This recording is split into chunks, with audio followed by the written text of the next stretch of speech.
Olá para você que se liga aqui na TV Alternativa, né? Estamos aqui com um ícone da música roraimense, né, que representa esse estado muito bem.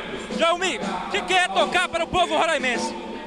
É muito gratificante, é maravilhoso, um evento como esse maravilhoso, né?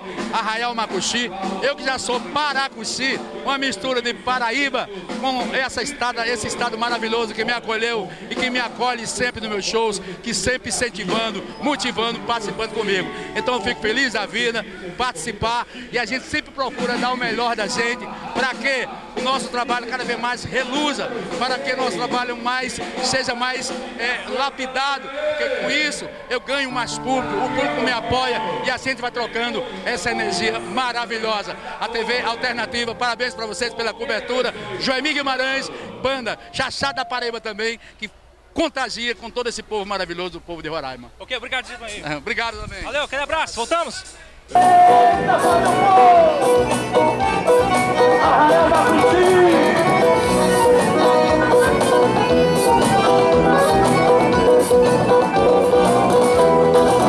Quando vem e pra ver você atrás da serra, só estava pra me esconder. Quando você partiu, eu não esqueço, meu coração, amor, partiu atrás. Quando vem eu corri pra ver você atrás da serra, só estava pra me esconder. Quando você partiu, eu não esqueço, meu coração partiu atrás. Um solo na madeira, quando vejo uma poeira, penso logo pra você. Um solo na estrada, só um solo da estrada que atravessa o meu canto.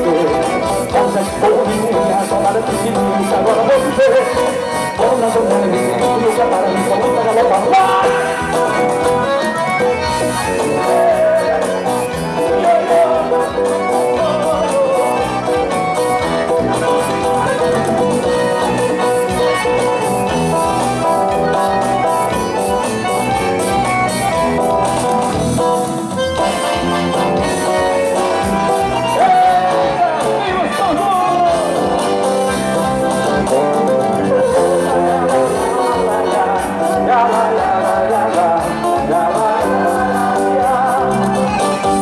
Sem lembrança posso lembrar do amor que um dia perdeu.